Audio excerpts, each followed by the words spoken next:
Hey, thanks for joining me. I have these two comics. I had them together in the same bag for years and years. And I look at these things. I just remember, um, I look at these and I get a feeling of being pissed off. Why? Because I fell for the gimmick of the holographic cover. These silver 3D holographic, whatever you'd call them. Um, I actually really like these things. I don't know if it's going to show up on camera very well. They're reflective, so you're going to see my dumb, ugly face down here. But trying to get them to show how it's like a three-dimensional, like it looks like there's a three-dimensional space in there. It's crazy. I'm sure once I understood how this is achieved, it would make perfect sense. But it's so weird. It's like this weird little magical thing. And it doesn't work out looking at it through the camera and trying to show how well it works than looking at it with your own eye. But anyway, I always thought these things were kind of neat. And I think these are from 92. Yeah, June and July of 92. It was the 30th anniversary of Spider-Man. And so they got these special issues and these covers, and I got them, and I remember not particularly digging the comics at all, and I'm thinking, man, I spent $3 a piece on these things. It wasn't my favorite thing. So the gimmicks, the cover gimmicks, it got me. I've kind of reread them. I enjoy them a little bit more, but we'll get into what each one of them are. But something that I just kind of keep thinking about here, like 30th anniversary, like these come out in 92, right? That's what I just said, right? I know I can't even remember 5 seconds ago. 92. So that's almost 30 years ago. And to think that when these come out, these comics were, this was the 30th anniversary. So Spider-Man had only been created 30 years previous. Now, at the time, that felt like an ancient character. Spider-Man felt like this ancient concept that it was one of those things that everyone just loved. And it's just weird to think that when I started reading or being aware of comic books in Spider-Man, he had only been around for 20 years, maybe. I was 10 or 11. Spider-Man's always existed. But to think that he had only existed for like 2 decades, now it's been like, 60 years almost? It's just kind of interesting how the time kind of changes perspective on everything. Spider-Man's always existed. He was created before I was born, but he hadn't been around that long. But to think of that, Marvel Comics comes up with this character and the incredible, crazy popularity and success that they had with Spider-Man. It's kind of shocking. It's kind of awesome. I love it. It's cool that this character, like, is this the single most recognizable superhero of all time? If he's not, there's an argument to be made that he is, and I guess it depends on how do you measure that? I think the only other character that gives him a true run for his money maybe is Superman, and then Batman, but Spider-Man's far and away the most popular, marketable character that they've got. And it's just crazy to think that how they come up with this idea, and we're still reading these stories, decades later. But anyway, blah, blah, blah. So this one's June, this one's July. Like I said, the cover gimmicks got me. But at the time, I remember looking through these. I don't even remember if I actually read these, because I was this is 92. Like, what was going on in the comics world at that time? Like, I'm sorry whether looking back on it now, you can kind of understand why Marvel was doing what they were doing and what is actually good stuff.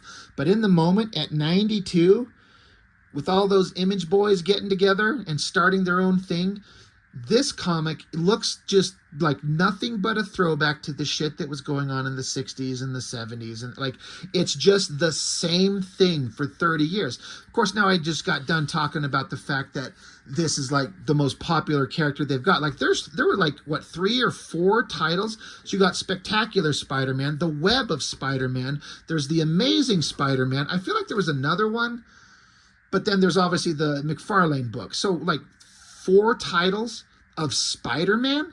Like, he's one character with a set cast of characters. It's not like X-Men where there's like a million characters you can talk about. This is one dude, and he carried 4 titles. That's crazy. But what I'm getting at is as a kid at this time, this shit looks like boring old school comics that's completely out of touch with the youth at the time. Now, again, like I was saying, come back to modern day now, being older, is all that shit that we were excited about at the time actually better than this? Maybe not, but at the time, this was like grandpa's comics. This is old shit. This is not that awesome. But again, looking at it, I do have to say, the writer J.M. DeMatteis, I don't know if I'm saying his name right. I know that name as a writer. I can't really talk about anything I know that they've written. But Sal Buscema, I'm never quite sure how to pronounce his name. Like, that's brother to John, right? I remember looking at his artwork in some of these Spider-Man books and really liking it. And somehow I kind of lost track of him of what he was doing as far as art. But flipping this open now and looking at it, while the style and the art and the story, it all feels very old school Spider-Man, I do have to say, I do remember why I really like Sal Buscema's art. It's got this scratchy, kind of less refined, less polished look. And like, he inks himself, and I think it looks great. You know, it does look like an artist who's from the old school version of drawing comics. Completely great figures and storytelling. It's clear, it's easy, everything's there. But the visual excitement, you know, I know it's really dumb to make a comparison to like, but Rob Liefeld's over there doing big, explosive, energetic pages, and all his kids were looking at that. And this, from a visual standpoint for a kid, broadly speaking, it cannot possibly hold a candle to the excitement for a kid in 92.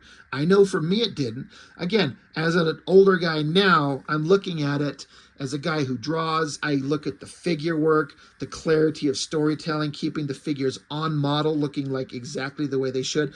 Man, this looks like old school version of Peter Parker. Like, this looks like Spider-Man and His Amazing Friends. Looks like books straight from the 60s and 70s. Like, he's remained the exact same forever, and it's just old school Spider-Man. And that could be good or it could be bad depending on your perspective, because it's like, all right, I've been reading this for 30 years. At this point, it's his 30-year anniversary. I've seen this shit for 3 decades. Not me, but people at the time. But then Marvel doesn't want to fuck with the formula. There's interviews out there where McFarlane, which I think is brilliant, he talks about how the editors of Marvel over the Spider-Man books were up his ass because McFarlane kept changing things visually. He wanted to make things more visually exciting, change up the style of Mary Jane to make it look like she lived like a modern supermodel actress, not just the way that she looked from decades previous. And the keepers of Marvel were pissed that McFarlane was changing the style. And I always love that there's that quote that McFarlane said in that interview, and he says, he's like, "Bud, you hired me for one job, Bud, to sell comics, and I sell more comics than anybody else." And you know, when he put it in that kind of perspective, like, I can kind of understand the keepers of the lore, the editors in chief, and the people who run Marvel Comics protecting their property. But the goal is to sell books. And when you got somebody like a McFarlane come along and he's selling outselling by a vast quantity everyone else on Spider-Man, you have to stop and go, why? What is changing? And stop crawling up his ass, because he's changing things that they don't like. You're like, I have all the respect in the world for McFarlane for that. He's like, I'm going to try something new, and guess what? It worked. The kids responded in a massive way. He moved Spider-Man into the now. This just looks like it's stuck in the past. And again, maybe that's not a bad thing. Like, they can all exist together, right? It doesn't have to be all one way or the other. So anyway, there's just kind of a conversation to be had about what do you do with a legacy character in a comic book where you can't change him too much because Spider-Man needs to be Spider-Man. You know, you can't change him and make him drastically different because this is what the character is. But then how do you keep writing stories about the same guy within these same constrictions forever? It's got to be hard. Like if in magical fantasy land where somebody like Marvel calls me up and says, hey, do a Spider-Man story, I wouldn't even have the slightest clue even where to begin. How could you after, like, at this point, what is it, like 60 years of Spider-Man or something like that? How do you tell anything that hasn't been done a million times already? So, I don't know.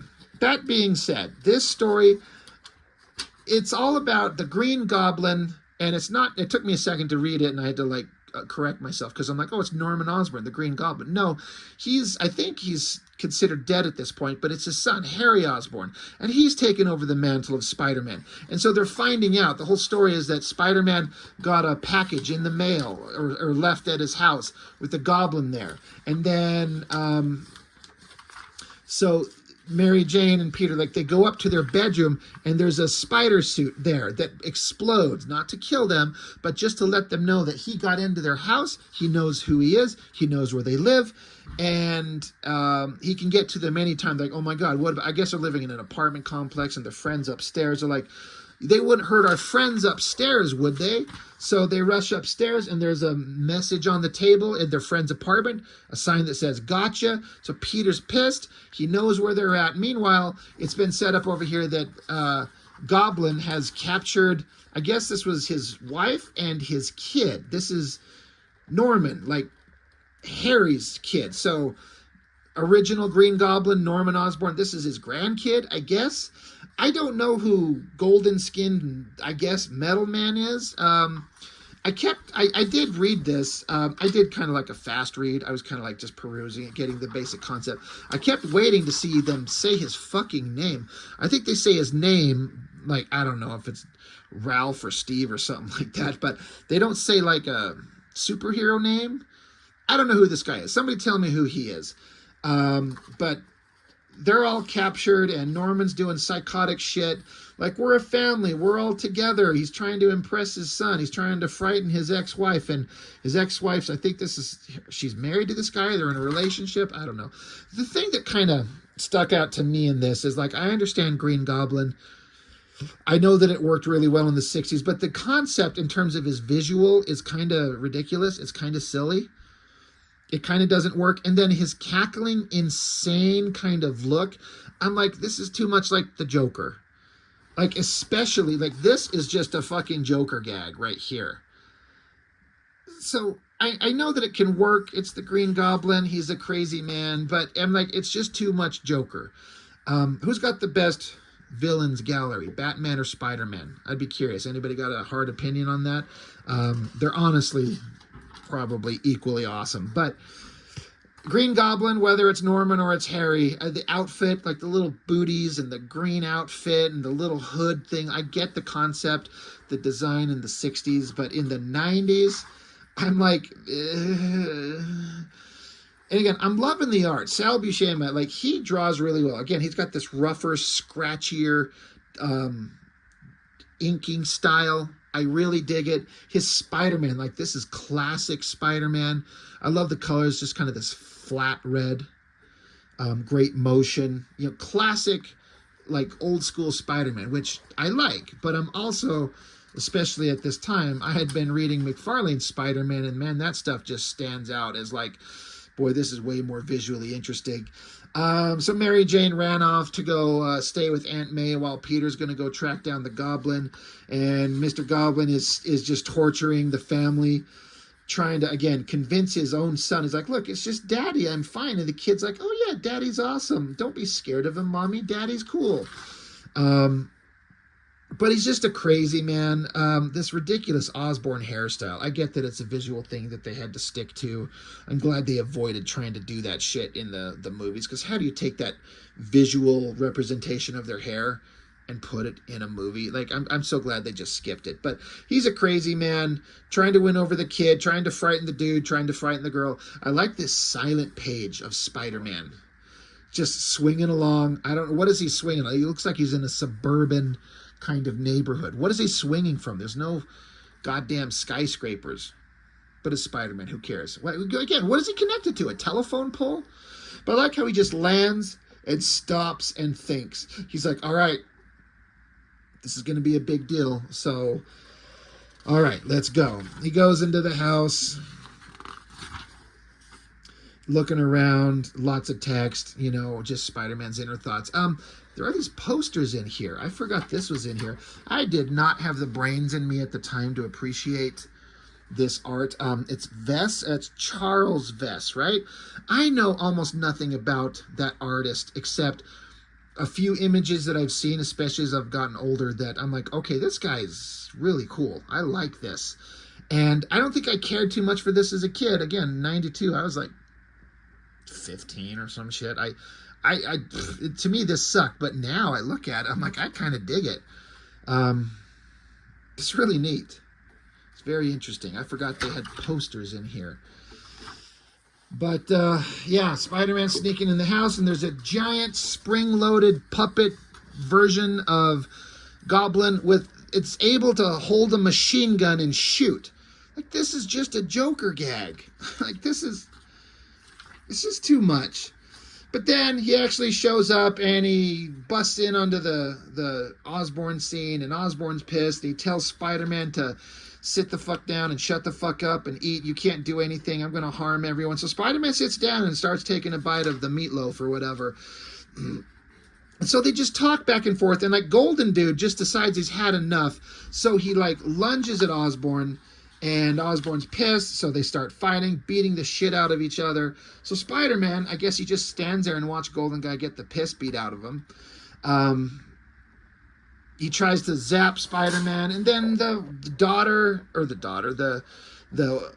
mother and son, again, Goblin's trying to convince them that don't turn the kid against me. Don't you turn against me. Hey, son, Daddy's okay, right? Daddy's a good man. And the kid's like, you know what? I don't think you're crazy, Daddy. I love you. This, on a microscopic level, wrenches my heart because I'm a father. My kids are 13 and 10. But, man, when they were small little kids like that, you just want their approval. But, man, you could fucking warp their minds like this monstrous, evil bad guy just filling his kid's heart and mind with evil shit. Like they're trying to set up future Goblin stories, you know? I get it. It's kind of silly, but I'm also like, oh, don't fuck with the innocent little kid. The kid doesn't know. And they are trying to save him. Like that's, you know, that is the whole point. But Spider-Man, you know, he gets smacked in the back with the glider. We haven't seen that before. And so Goblin's it's just nonstop talking and yapping. Like there's so much text. There's so much dialogue going on. Again, that's like old school comic type stuff. But Spider-Man eventually gets sick of it and starts beating the shit out of him finally. They're beating each other up. Goblin's got him in a headlock. And of course, Spider-Man has to rally and flex and bust free. I'm not going to let you beat me, Goblin. Socks him a good one. Bam. Sends him flying into the wall. Knocks his ass out. And you know, Goblin, he knows who Peter Parker is, and he's threatened to reveal his secret. And Spider-Man says, so go ahead. Go ahead, Harry. Tell the world what you know about me. Scream it from the rooftops. I'll deal with it. God knows I've had to deal with worse. And so they wrap him up. They bind him. They get Golden Guy. Raxton is his name? Whoever that is. But they pick him up, and then, of course, Harry is bound up in the webs, and we see his little son, and he's there by his daddy, and there's a super zoom in on the kid's face, evil, frowning, angry eyes. He's pissed. He just watched his daddy, who he loves, get beat up by the Spider-Man. Guess what? He's a future villain. We're setting it up. I get it, but I'm like, oh, fucking Christ. Stop with the goblin and the generational kid thing. Just fucking stop. I don't know. Did this kid ever grow up and become a thing? I know characters don't age in these comics. But Goblin's like, hey, I'm going to tell the whole world. But not just yet. He's like, I'll tell him at my own time. And now you have to sit and wait and wonder. And so zoom in close on his face, and he's cackling, and they throw him in the back of a van, and they drive off, and Spider-Man's just standing there by himself, left to wonder, with the Green Goblin's laughter echoing. What will come of this? Will his secret be put out there? It's just the Joker. And then there's a story drawn by Bob McLeod with Aunt May. There's a story you want to be the guy hired to illustrate. You're going to illustrate a sick old woman reliving the moments where her husband died. And it's basically the origin of Spider-Man retold, which is good. I like it. But then, the end. So, kind of fine. Like, it was okay. I like the art. From an artistic perspective, like Sal Buscema can draw really, really well, and I dig it. This one, The Web of Spider-Man. So this is Howard Mackie writing, and this is Alex Saviuk, S-A-V-I-U-K, with Sam De La Rosa inking. I did not like this comic quite as much as I liked the other. This one, I kind of don't like. It was just too weird. It was too silly, and it kept going in all these weird places. I'm like, what the fuck is going on? And by the time I got to the end, I'm like, oh, okay. Things are weird, things that don't make sense. You're seeing all kinds of weird things. What? Got it. I think that they're trying to imply, or not, but this guy here is the guy back when Peter Parker first got his powers. He got with this dude who was going to be like his what's the word, like an agent. Like, hey, you got all these abilities, we'll work together and we'll set up gigs so you can get money. I don't know if that was a thing that was ever in the comics, and this is something that they added to it. But this guy, he knew Spider-Man when he first got started, and then Spider-Man went off and did his own things. So I'm like, I'm already like this smarmy guy wearing like old school like Indiana Jones hat and a stupid mustache and a cigar. Like, he just looks like a stereotypical cliche smarmy agent dude with the cigar, and he talks fast, and I'm like fuck this. This is already stupid. So there's this whole story with him, and I'm like, I can't even be bothered to try to explain it, because I tried reading this one. I did read that other one, but this one, I tried. I'm like, oh, this sucks. Let's just get going. What's going on? That's not a bad big shot of Spider-Man. I mean, we are spread eagle right into his nuts. But when you're in a Spider-Man comic, that's going to happen. But Spider-Man happens along into this like area of town, the South Bronx, and fucking Galactus has defeated like all the major heroes of the Marvel Universe. I'm like, what? I did not remember this. I had to stare at it for a minute before my memory finally caught up with me. I'm like, oh, okay, right. I kind of remember this shot, but I'm like, how the fuck is a Galactus comic, or a Galactus as a character in a Spider-Man comic? What is this going to be about? So you got all the major characters, the X-Men, Fantastic Four, Avengers. It's probably West Coast Avengers in there too. So that's kind of an interesting splash. That splash page, that stops you in your tracks. You're like, oh, wow, look at that. That's something. What the hell is Galactus doing here? So Spider-Man jumps down and sees all the heroes defeated, and he starts crying like a little bitch. He's like, they're dead. What can I do? And so Galactus says, nothing. You can do nothing. So he like levitates Spider-Man into the air and blasts him with I-beams. It doesn't do anything to Spider-Man, though. He just falls to the ground. He's dazed. How do you get shot with I-beams from Galactus and not be turned into a pile of dust or become a spider herald? What would that look like? Put him on like a, give him cosmic web shooters, and he can like swing through the universe from stars and shit like that, searching out for planets for Galactus to consume. Anybody written the Spider-Man as the Herald of Galactus story? But somehow he survives, and then he lands on the ground, and Galactus is going to stomp his ass. He's like, this has got to be a dream. And then we get like a wobbly panel, kind of goofy, like he's hallucinating. There's weird shit going on. He's kind of reliving the spider biting him. He's a giant creature. He's reliving when he was fighting the wrestler, talking with his agent, just reliving his existence. Again, these comics, when it's an anniversary issue, they're always going to go through the paces of everything the character's been through, just to kind of recap everything. And you got all the people in his life screaming at him that he sucks. You got all the villains in his life that he has to fight. They're terrible. And then he's like, no, stop. And someone's yelling, cut. I said cut. Somebody get a doctor. And then Spider-Man's coming up out of a daze. This is an interesting visual trick to show Spider-Man unconscious and visually coming to. Blobs of shapes that suddenly become shapes of people and hands, and they're like, hey, wait, he's got a bump on his head. Don't touch his mask. He's like, wait, what's happening? And there's this smarmy agent guy, and he wakes up, and he's like, hey, come on, kid, you remember me? That bump on your head isn't so bad. It's me. It's Max. I'm your agent, remember? Like, what's going on? He wakes up, and he's surrounded by a bunch of just regular human people. They got him on a couch. Stupid, smarmy guy. His name's Max Schiffman. Again, is that a character that existed in the books previous to this? But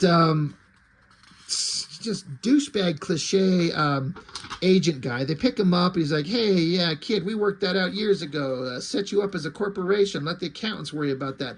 You've been living the good life ever since. I'm like, wait, what? What's going on? But basically, Spider-Man stumbled onto a movie set. Galactus is a giant robot, and all the Marvel heroes are just actors. I was like, what? What is going on? I was way more interested when Spider-Man stumbled upon Galactus killing everybody.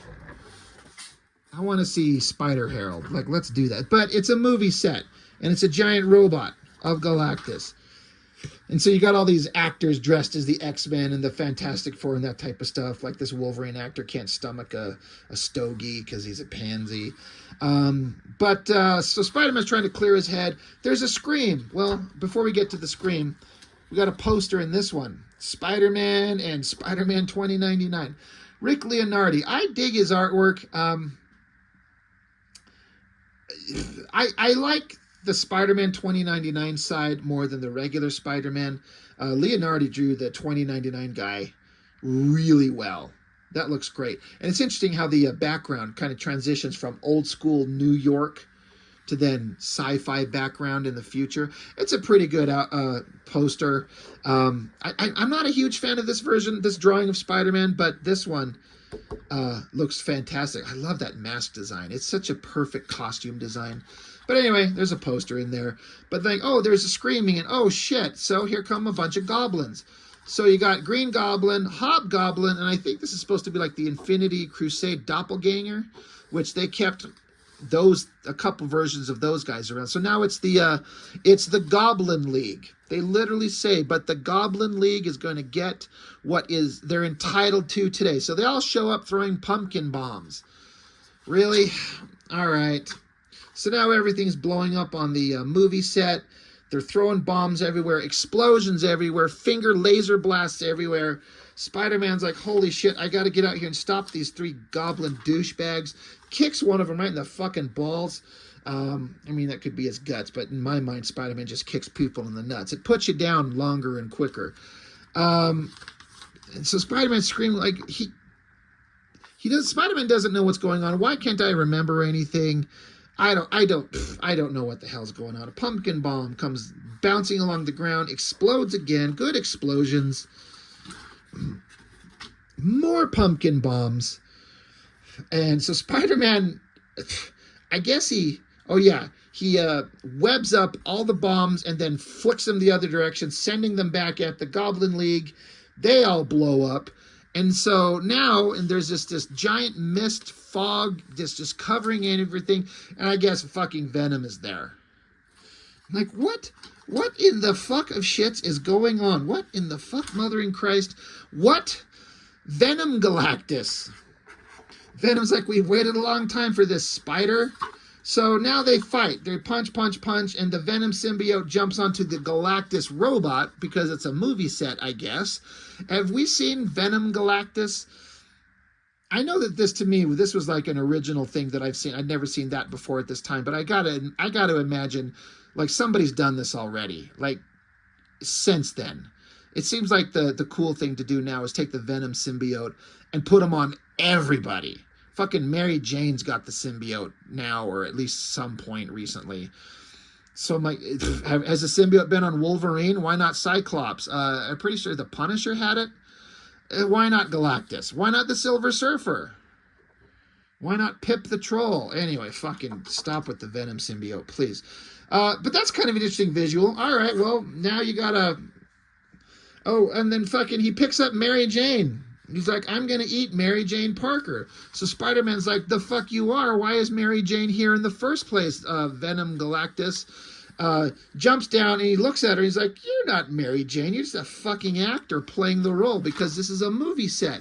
So he webs up Galactus's feet and drops him to the ground. And then Spider-Man still trying to get the snarky, smarmy agent guy, like, explain to me what the hell's going on. And, oh, Mysterio, Master of Illusion. So at this point, I was like, is this a fucking Mysterio book?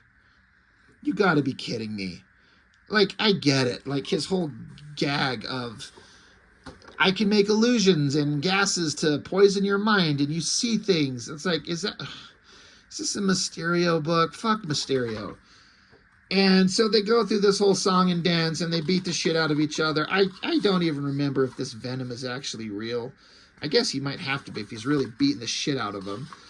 But I was just kind of out of this book. I'm like, it was too weird. I'm not interested. It's just too crazy. Venom turns into a giant ball, and Mysterio's taunting him. So Spider-Man picks up the Venom ball and punches Mysterio with it. And then suddenly it clears the background of everything. And there's computer screens. So are they in some kind of bunker that Mysterio... I'm just done. I'm done with this book. I don't fucking care. Anyway, they defeated Mysterio. Was he actually there? I think so. And then I guess the snarky agent guy... Mysterio was manipulating him, too, to manipulate Spider-Man. And so what the hell do they do with... Oh, yeah. He webs Mysterio up to a street lamp for the cops. And he goes off, and he's like, you know what? Fuck this shit. He crawls into his window in his apartment and starts pulling Mary Jane's clothes off. And he's like, I need you to swallow my spider cock because I've had enough. This shit is too much. And she does. She's a great wife. Not a huge fan of that one. Not a huge fan of either one of these, really. But like I said, the hollow foil covers got me. They're fine. They're fine. But I certainly don't have any kind of like long-standing... emotional connection to either one of these books, but it's just something, you know, part of an era and part of a time that we were all collecting, and why not? I got to show some different stuff on the channel. And Spider-Man, like, I love the character, but they're not all winners, and these aren't losers. They're fine. That they just, I'm like, ugh.